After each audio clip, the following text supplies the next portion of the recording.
What's going on with you, Trey? Nothing. At work today at the wine shop. I only dealt with like one crazy person, so you know. That's that's like what's the average? It's usually not a non-zero number, Okay. or it's And usually like, no, it usually is like a non-zero number. okay. It can it can be the same crazy person like several times throughout the day. It could be three different ones in like different instances, you know. Mhm. Yeah. What's the severity of an action that a person has to perform in order to be labeled crazy by you? Yeah. Yeah. Yeah, like nah, it's like it's not just like minor inconvenience stuff. It's like if they're coming in and like they're making other customers uncomfortable and stuff, or we've had to kick them out before and they're just like coming back to see if we remember kind of stuff. Okay. I can't understand why people in a store that sells booze would be like poorly behaved. It's one of the great mysteries of life. Like, yeah, green Um, green point. I'm just so everybody's happy to hear.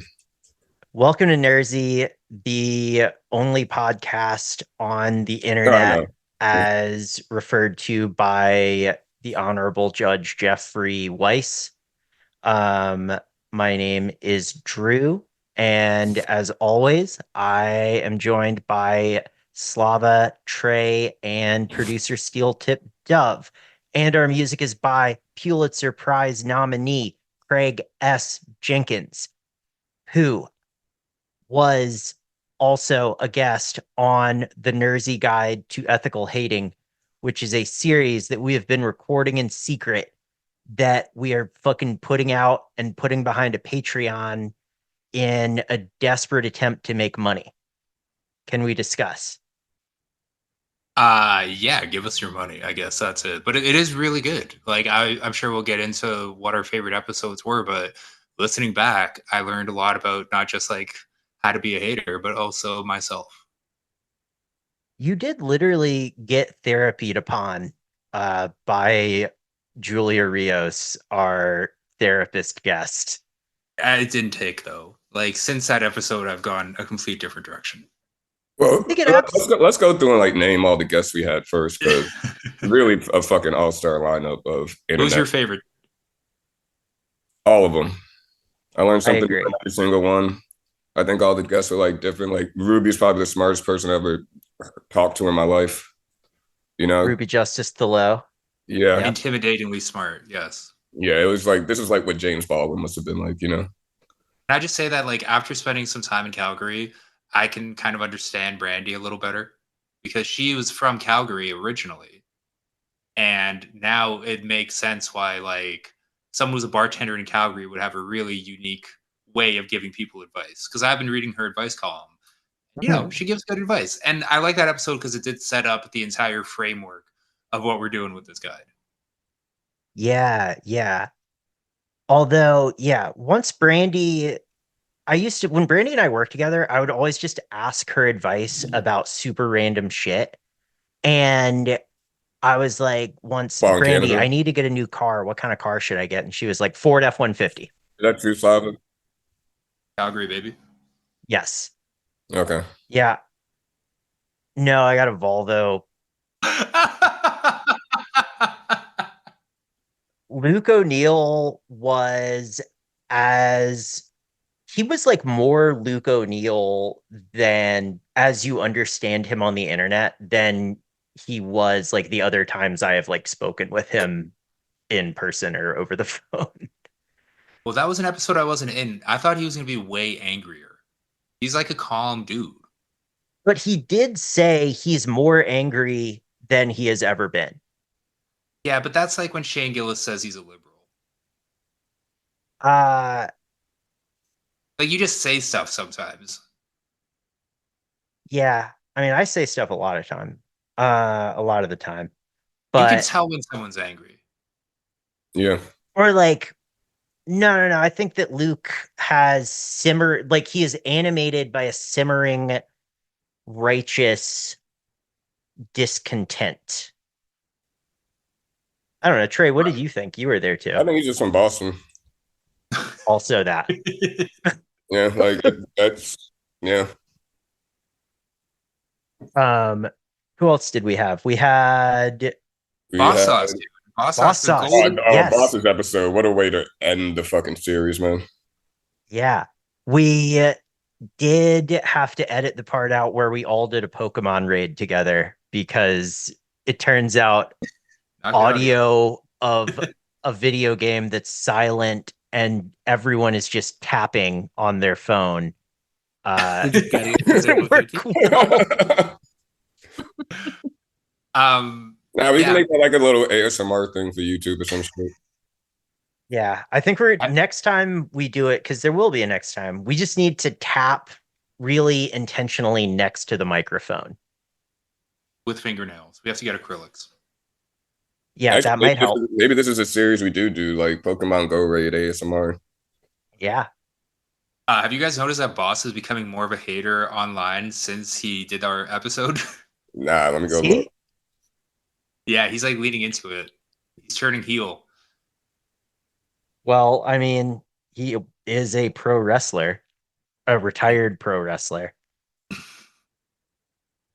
I can't believe that that's like a thing that you could do in a mall in America. Is you could like shop for shoes and then watch a 21-year-old like taunt you from a stage where he's a wrestler.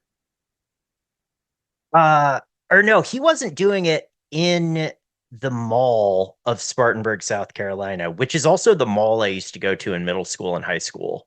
Oh, he did I've have never that seen. song. Yeah. And Boss Sauce is also retweeting Zach Bryan. I can't believe Zach Bryan's back on Twitter. I thought he went off Twitter. No, he's constantly on Twitter. If you just mention his name, he retweets you. He's got that little bee thing going. Okay. Okay. Um, Maybe not everything. Like if you say Zach Bryan dumped his army wife once he got famous, he Oh, probably won't this is retweet such a that. good idea for a tweet. Hold on. You see the boss retweet who got that one Tom Bro dude tweet? oh I yeah. don't know how well you guys knew Tom, but he was like one of the great posters of our era. I don't know him personally, but I am familiar with his game. Yeah, same. Oh yeah, and Boss just retweeted Michael Bublé's press conference saying he was on mushrooms. I think that was fake. I think that was a stunt. No, you can see his pupils, bro. They're the size of dinner plates. He's definitely on mushrooms. Really? What's But like yeah, okay, have you ever done a too big of a microdose, but it's not fully like doing mushrooms? It's just like a really I've big never done So I've never a done regular mushrooms. dose. So a regular fucking dose.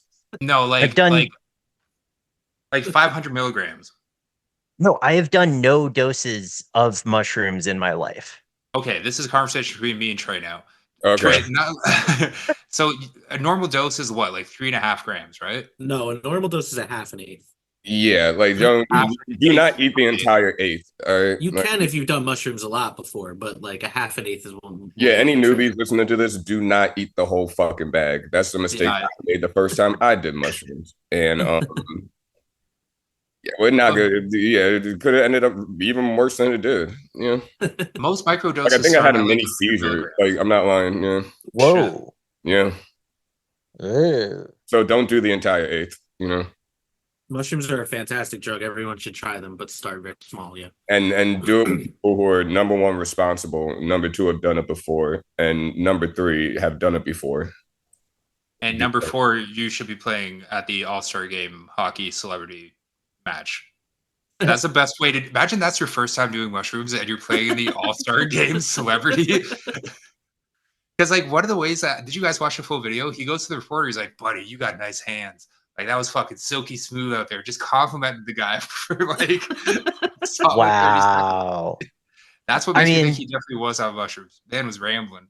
Michael Bublé does seem like cool for the figure he occupies in pop culture. Like he sold t-shirts with his name in like death metal font, like unreadable and jaggedy for a while. How does the average American view Michael Bublé? I don't think the average American views him. I Because think that people love him. I mean, my parents put on whenever like they eat dinner, they put on like a radio station that like the satellite TV has. And whenever it's Christmas, it's like 50% Michael Bublé. And so I think that they think he's the guy who makes Christmas songs. How about you, Trey? Do I'm you have not any? gonna lie. I thought this entire time we were talking about the guy who makes Christmas songs. That is Michael Bublé. Oh, okay. He makes other songs too, though. He's like Maple Sinatra. Yeah. Okay. Before we get back to the haters guide, Before we get back to anything else, I just want to point out it's been almost 15 minutes and nobody's wished me happy Black History Month. So fuck y'all. fuck. What month is that this year? Trey, Back when I was at Vice, I filmed a segment for the TV, the live show or whatever. That didn't go on because I was like, "Are y'all gonna pay me to stay here until like midnight when you want it?" No, okay, well I'm going home. Yeah, but basically I walked around like the Upper West Side and asked white people what they were doing or what they did for Black History Month. And this guy was just real nervous. He was like, "No, we're allies," and I was like, "Did you just fucking like sincere as hell, sincere as hell?" oh And no. then this old lady argued with me about they make women and black people share the same month and like women deserve their own month too. I was like, y'all's is next month. She's like, no, it's February. And I was just like, all right, you got it. Wait, it's Wow. it's I was wrong, like, you right? got Is it. it It next is month? actually March. Yeah, it is March. Yeah. Yeah, so Wow. yeah, the definition of people getting mad at something they made up in their head. Like I've seen it in the wild. I've seen it in real life, you know. Yeah. Trey, living in New York, do you ever pass by those man on the street videos as they're being filmed? Yeah. Like, do you ever pass by people making TikToks just in Brooklyn that are like that go on to Dude, become viral? I'll just be waiting on the train and on the platform across from us, motherfucker dancing his ass off. But like you can't He's hear the tapping his music, so pockets and like shit? yeah, it's like what is going on here, man? Motherfucker one time sat on my stoop blasting a boombox, making a TikTok of himself and shit. It's 8 a.m. I had a night before, and I had to go out there and ask him to stop. He was like, "Oh yeah, my bad, OG." And I was like, "Fuck you, man. Don't come back here." Yeah. But yes, I have seen the people recording themselves and doing influencer stuff out in the wild, and it's just kind of like I didn't realize like just kind of the level of like it's either extreme self-confidence or like extreme shamelessness. Mhm. And I mean, I think it is a difference because like I have friends who are influencers and like they like make money off of this. Like money off of this. Like shout out Tess, shout out Patrick, and like they do their like stuff out in the wild too. But like also they got about like 900,000 Instagram followers and shit. Yeah, and like yeah, that's how they make their money and shit, you know. And so like I think that's confidence because they know they're good at it. But I think the kids who like are just doing cartwheels like across crosswalks and stuff, or like trying to just start out and stuff, don't understand like there's a way to do this. And so like it's just like get rich quick shit. That's shamelessness. can I tell you guys, I have two things to say. One is the darkest instance of like watching someone clearly film a TikTok I've ever seen is one time Emily and I were driving on the interstate probably a month and a half ago, and there's like a traffic jam.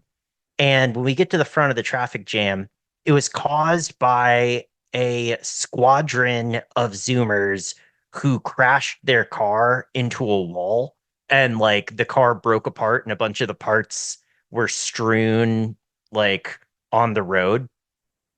two of the kids are forlornly picking the shit up that was like emitted by the car, and one is just like holding his phone, like moving it around, clearly mouthing the word yo, like very obviously That kid wasn't filming. even in the car. He pulled over. Well, I think it was his car because he was the one that the cop was like talking to. But while the cop's talking to him, like, "Yo, officer, this chick is wild, isn't it?" And it's like, I mean, like, sir, I'm counting 57 moving violations alone. Like, yeah, oh, the cop was also a Zoomer. I feel like I need to. What that? Oh fuck, they do have Zuma cops now, don't they? Yes, it was That's such a good sentence. I can't believe I said that shit, man. it was a young woman who was iPad baby small cops. and like clearly under like 25, and she was so fucking intimidating because she clearly had this air of like, all right, yeah, I'm the Zoomer cop, no one is going to take me seriously, so I'm going to put on this like persona of like, I am the scariest state trooper who has ever lived. I bet she's also a cop fluencer on TikTok though. Probably. Yeah, for sure. She's reading the Miranda rights to like a 21 Savage song. So there was this kid named Matt Brockman who lived in Durham. And when I say a kid, I mean he was literally in high school. And his thing was he would go to this one bar in Durham where me and my friends would hang out Is he called the Motor trumpet Co. player? He's a magician. Okay. And Oh, okay. I found his website. yeah.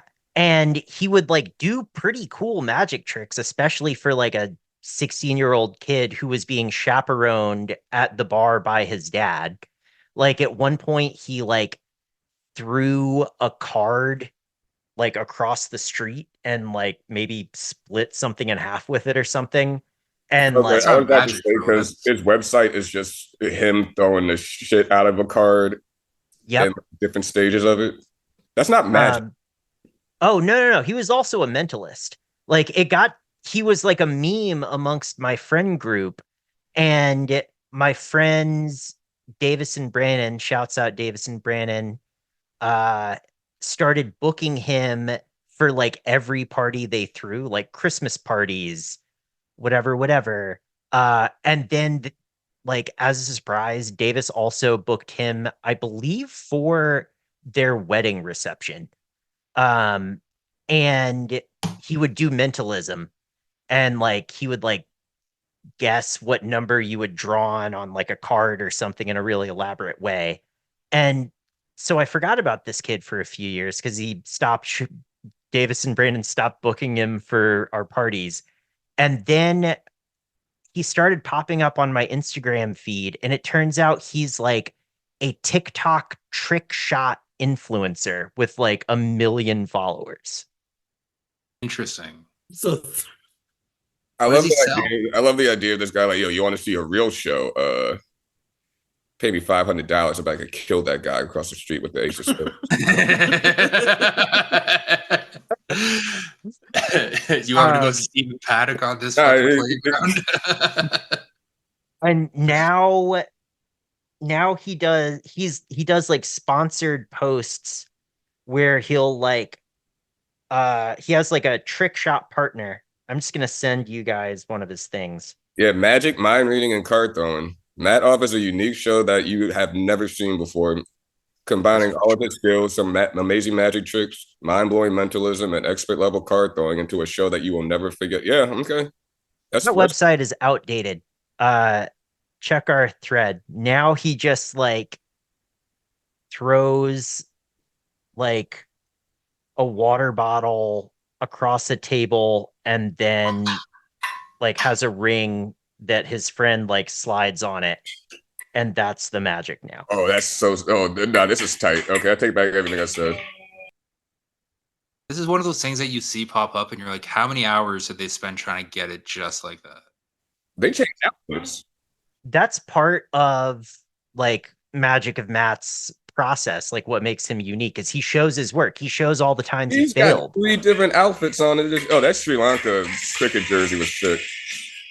Yeah. Magic and Matt really be having that shit on.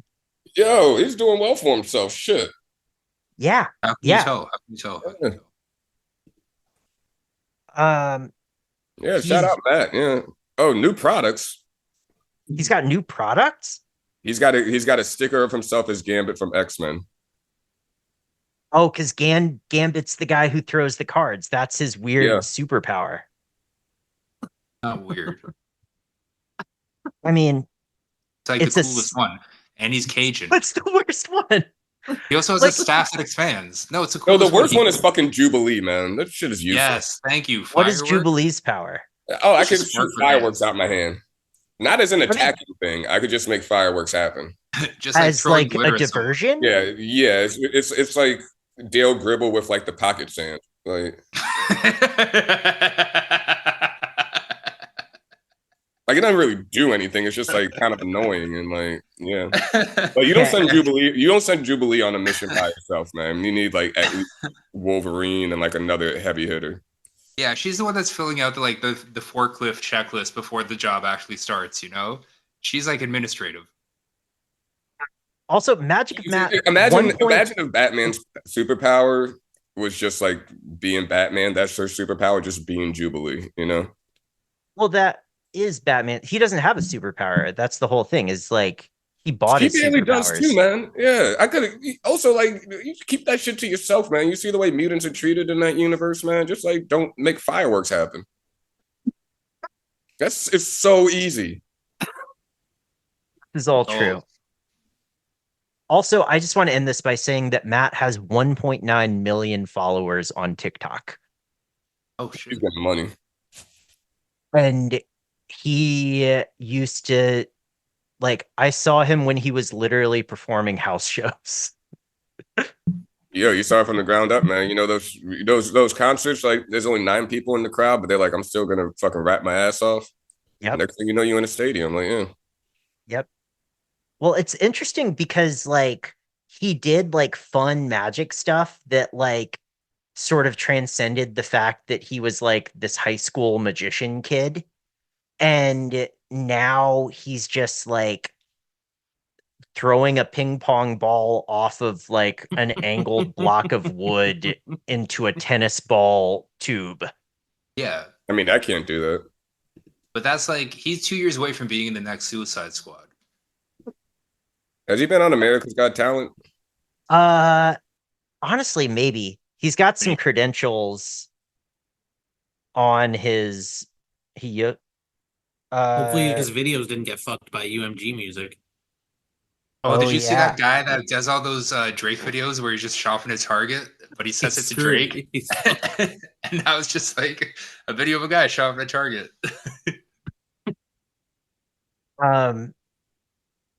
Oh yeah, the Nersey Guide to Ethical Hating. We should tell people. He's got a 5-star rating on Yelp.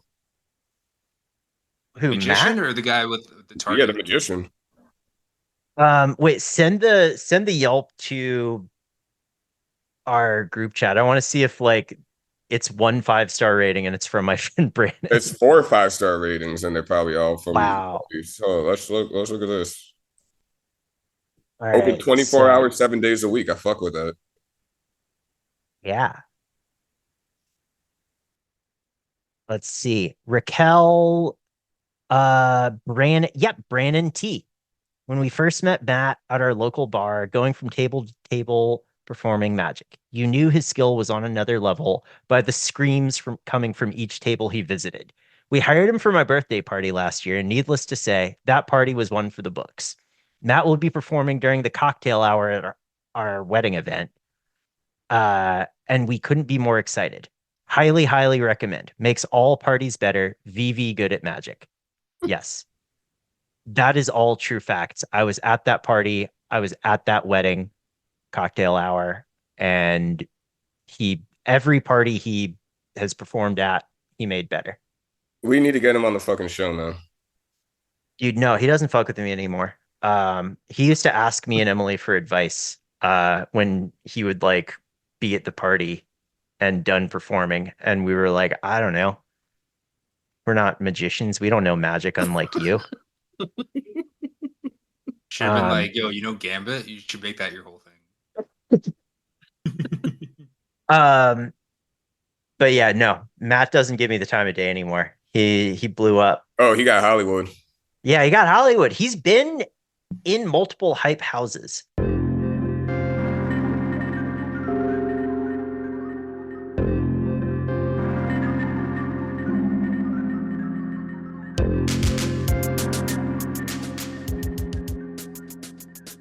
Honestly, like, okay, wait. So can we just wrap up by talking about Craig Jenkins, the fucking legend who gave us the most amazing soundtrack ever for this fucking show?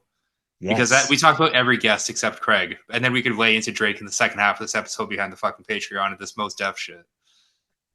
Goddamn, man, Craig is the best.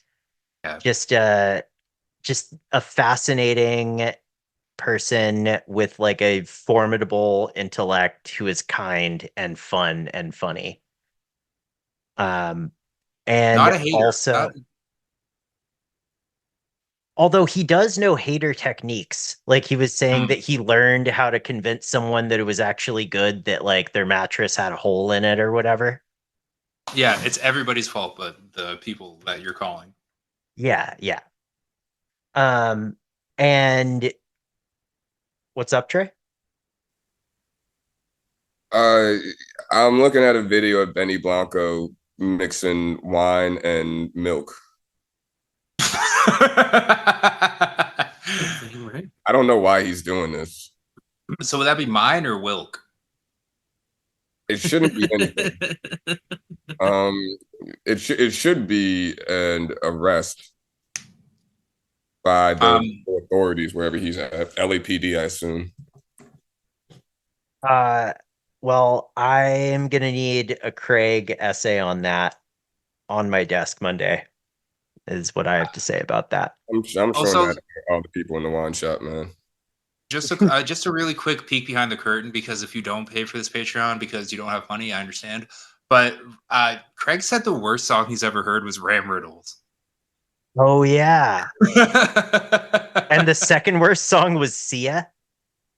Well, yeah, but the fact that like the first one was just a kid from Mississauga, and Craig Jenkins has a Pulitzer Prize nomination. Devastating. Toronto may never recover. Is Ram Riddles not? Yet. Okay. Not yet. I don't think I've actually listened to the song. Yeah, I don't think I've ever listened to Ram Riddles, but Craig confirmed my suspicion that I don't need to. Okay. Not everything's for everybody. But listen, everybody should be listening to this fucking Haters Guide. And if you don't listen to it, you're a fucking loser. And if you do listen to it, you're our best friend. And that's about it.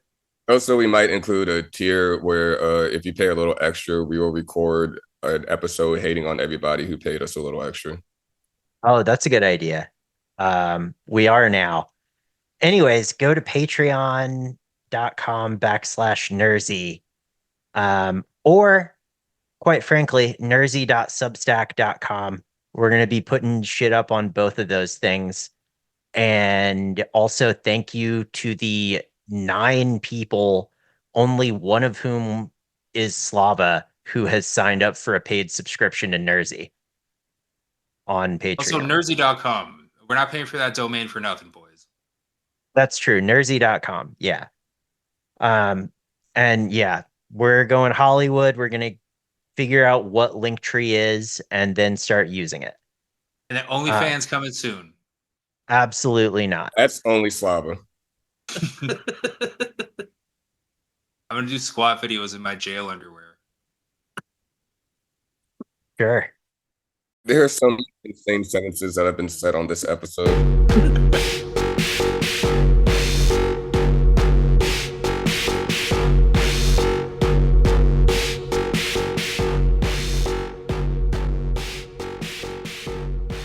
I think this is a great time to ask the central question of the next portion of our podcast, which is, are we washed? Oh, I think it's not even a question, dude. I mean, like it depends because I feel like we all live pretty different lives. Hmm. Like I'm definitely like the old guy in some situations now. I Hmm. don't think being old is synonymous with being washed. No, I would Ooh. say that Slava and I are the most washed individuals, and that Trey and Joe are the least washed. And my definition of washed is like level of social activity, level of going to large gatherings, and also level of like doing cool stuff. Like Yes. Joe's job, we are the least cool people who Joe hangs out with. Yeah, but I don't Oh, I yeah, yeah, don't I knew go that. to I only do one of the three of those. I don't go nowhere, man. Like I don't go to it's rare for me to go to shows. I don't go to parties. I'm old. I'm 40 and like I don't but I do work on cool shit. That's true. But like Well, you don't have to go out because cool people go to you. that's part of it. Yes, a lot of energy comes here. So I absorb it all here. So I don't Hmm. really go out that often. Yeah. Yeah, I saw that picture you posted the other day with Kanye West. No, that was not me, and I would not In be hanging out Yeah, with he was wearing a post Burzum shirt. post 2016. Not me, bro. You can't. Not happening. I saw you dating Lena Dunham, bro.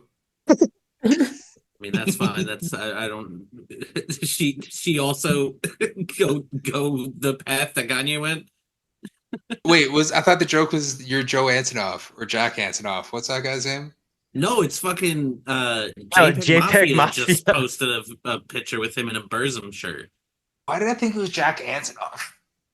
That would have Oh, been crazy. yes. Way funnier, way crazier. Yes. um, no, Yeah. yeah, that kind of. If Jack Antonoff gets within like 100 yards of a Burzum shirt, I'm pretty sure he would be arrested. Just Uh, given the yeah, general tenor of his music. but Dude, I he's like don't the do Mark shit. Ronson of this generation. Do you guys like being around people though, Joe and Trey? Like, do you get energy from being in social scenarios? I see like maybe 12 people a week. I do. Like I like going out and being somewhere. Like it's better than just being in the house by myself or whatever. Yeah. Two, three Even times if a I'm not month, like going maybe. anywhere, man, I'll just go to like a busy enough area and walk around. Yeah. Really? I like So it's seeing just things like happen. Yeah. okay, okay. I Joe, think you said that's 2, 3 times a month you'll be around a lot of people? I'll go to the show two, three times a month, even though the amount of friends I have that work in music, there's probably 15 to 20 a month that I can go to and know several people there personally. I used to have a thing, I used to not like to go to shows alone when I was younger or whatever, just because like social anxiety or just feel weird. So I would just find a friend and go to concerts or whatever. Now I can't go to a show without knowing hmm. 20 a certain percentage of the crowd and or performers. So but I still can't go to all of them that happen in New York in Brooklyn. It's fucking ridiculous. So like with any of the artists you've made full lengths with, like do you ever tour with them? No, I've never been on a tour. Because I just feel like most of the time I've usually had to have a day job, which Hmm. is one thing. And then another thing is I'm not a natural, I don't like being on stage. I'm not really a natural performer. I don't really love being on stage or anything like that. So I've had no interest in being on tour. And for to bring a producer on tour, you know what I mean? To bring a whole nother person, it cuts into I mean, it's the budget would have to be so much higher. It's usually not worth it for people working. There's some people I work with at a level now that I could theoretically set that up with, but again, I hate being on stage. So like they wouldn't just they're not gonna pay for just another guy to not perform and right like we're not at entourage level. Maybe I would do that. Like I if I mean, was just rolling with on a tour, but I didn't have to do shit. But like Would you be I the mean, DJ? no, that's what I'm saying. I wouldn't be the DJ. uh, wait, do you not DJ? That's one of the That's one of the elements Very of hip rare, hop. very rare, bro. Very, very rarely will I DJ. I will for certain artists, or like if I do make a full length with them or whatever. But most people at this point either have someone they're more comfortable with that knows how to like DJ before when they're getting on stage and after. I'm more of just like an introverted guy, so like I don't know, but I'll do it. It's just not my go-to thing. Can you scratch? No, I cannot. Everybody can scratch, Joe. It's not very hard. You go Well, like let me, yeah. Drew, you'll have to ask a more specific question. Yes, I can scratch a record. Can I scratch in rhythm to make it sound like real hip hop? No, I cannot. What's the most amount of pockets you've ever had on a pair of pants? Speaking of real hip hop. Had to have been like middle school, early high school. Pele jeans and Mhm. Tommy Hilfiger jeans and all that shit. Like, we were all wearing that shit. put your pager in those. I definitely had a pager, bro. I definitely had a pager. Pagers were hilarious too because you're in a car, and you're like, oh, this guy wants to talk to us. Oh well, we'll call him later. It's like, even if it's an emergency, it's like, well, all right, we'll find a phone when we can. Like, the shit was funny.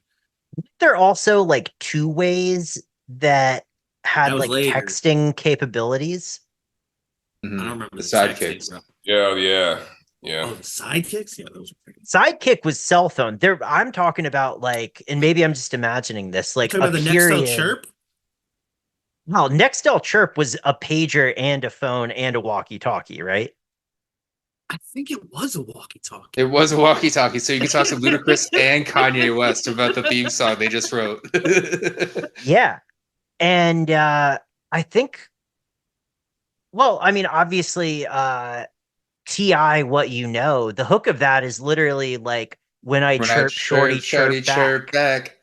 That was the height of that technology. Yo, that is kind of it is similar to a text message tone. Like you're getting the Mhm. message, but it's more just like pick up the phone right now. Yeah. It's more just like, hey, talk. Nah, people were Really definitely having invasive. sex over pagers. People were definitely like, I am HRNY. Send. Why didn't you just spell the whole thing at that point? Not enough Money. characters. You pay you pay for Oh, yeah. characters. You're I not mean- that horny. This is also how you know we're washed, is where a segment where we were talking about how washed we are has devolved into like reminiscing about outdated technology. Yeah, man. But I mean, yeah, I don't know. I view myself as washed because like I feel like I still listen to cool music and I still try to keep up with new stuff, but also I don't really go out a ton anymore. And when we see our friends, it's usually like to have dinner or to do an activity. It's not like let's go party. Like I think Yeah. that like I You're not a have social butterfly. You don't let know. chaos. Fatboy Sharif, one of the guests we had on the Haters Guide, is a social butterfly. He's like, he goes to every show. He's very social. It's very charismatic. He meeting people in person, having meetings, meet me at the show, going 2 shows in one night, like that sort of Wow. thing. Yeah, and I know, but there's people like that, right? He's just a good example, like currently, and he'll get me to come out more often or whatever.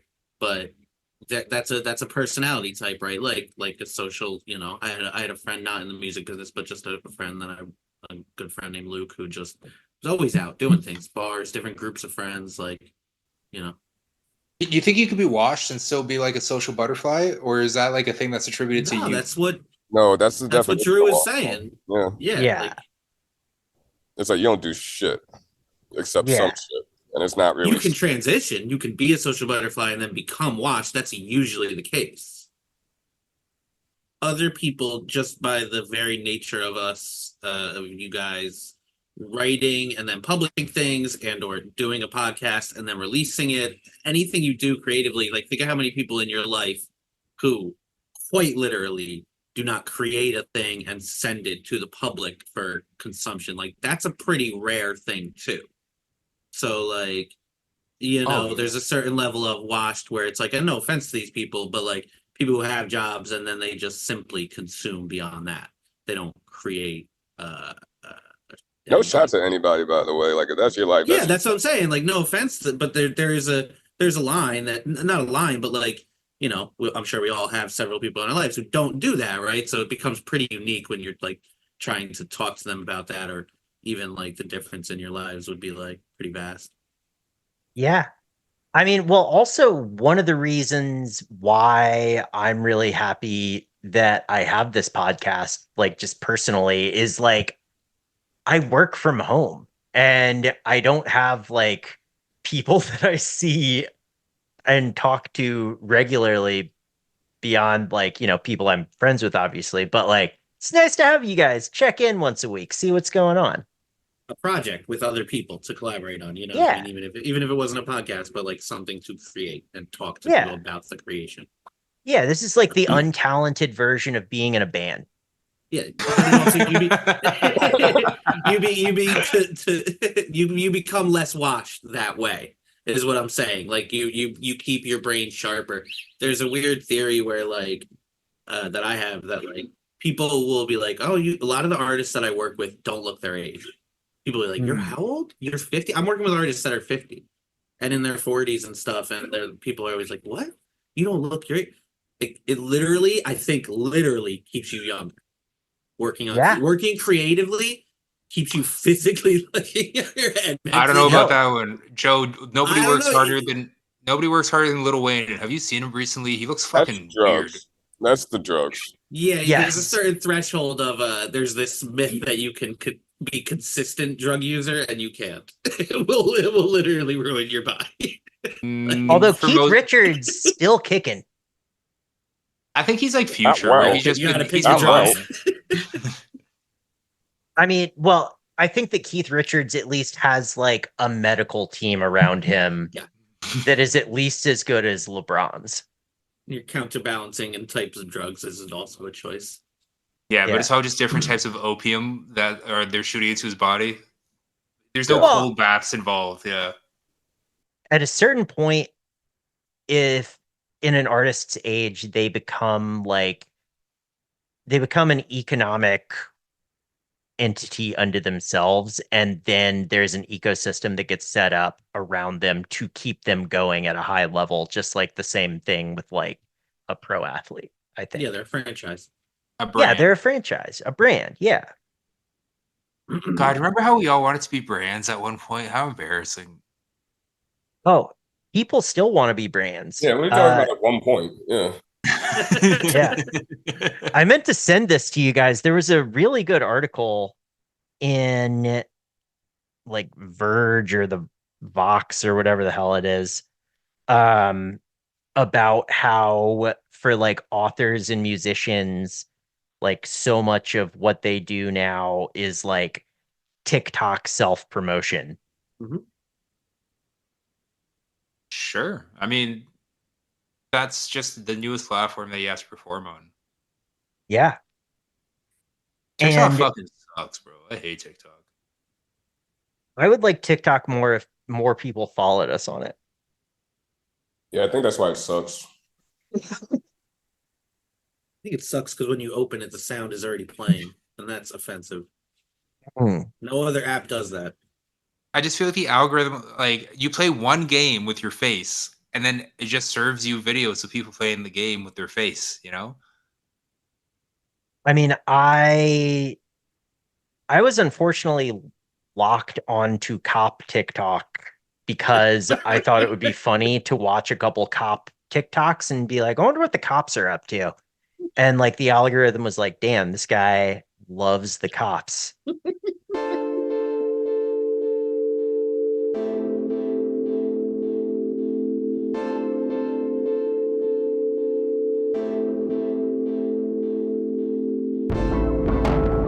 So this has been the free portion of Nersey.